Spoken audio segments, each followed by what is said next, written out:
Farm Tip Fridays are back at High Valley Dawn, and this week we've got a beautiful plant called in whitefella speak called tapioca, and blackfella speak the people of the Torres Straits and a lot of the Pacific Islands called cassava, used as a staple in many parts around the world for millennia. And potentially, as we face this impending possibility of food shortages, people are all of a sudden getting interested in how do we grow food quickly for our families? How do we establish self-sufficiency in the home? And this is the word on a lot of permaculturalists' lips right now. Cassava, literally super easy to plant. You just want to find a medium-sized stalk like this guy. Chop.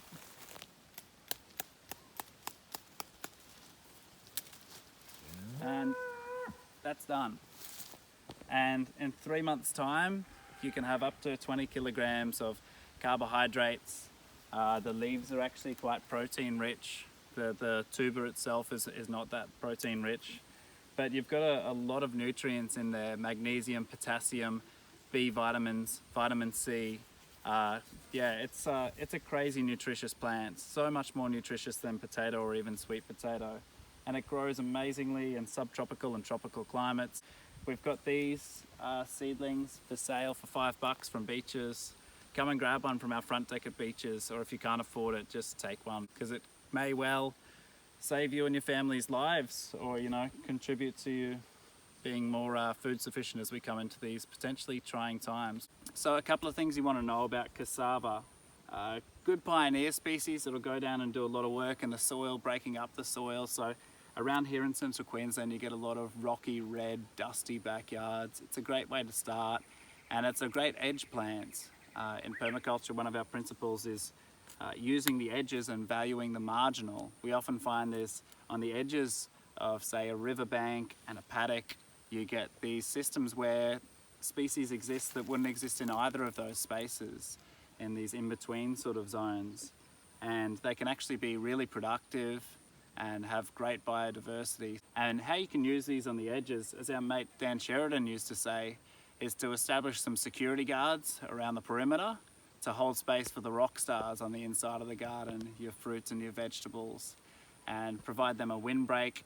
You'll combine these cassava, which can be quite depleting for the soil actually, with something like pigeon pea, with moringa, with sesbania, 3 other pioneers that we use here that all plants a lot of nitrogen back into the soil.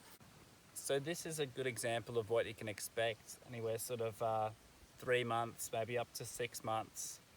Some nice big thick tubers, about 1 foot long. You can extract the whole plant, or if you've got the time and the energy, you can just dig around these guys and extract the roots one by one without killing the plant.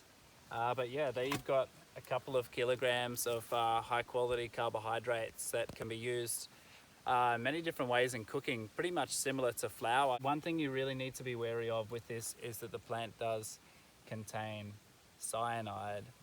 So yeah, never to be eaten raw, absolutely never to be eaten raw.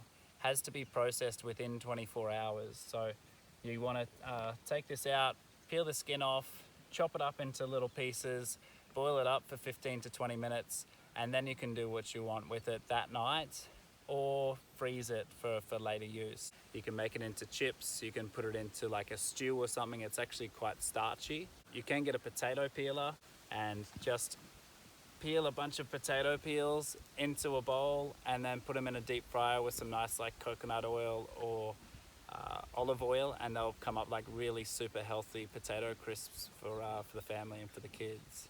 Next week we're going to come back and talk a little bit about establishing soil structure, building a garden bed, and starting your own compost so that you can start actually building some garden beds. But really important to use these guys to establish the edges and get some food on the way ASAP for you and your family. So stay tuned.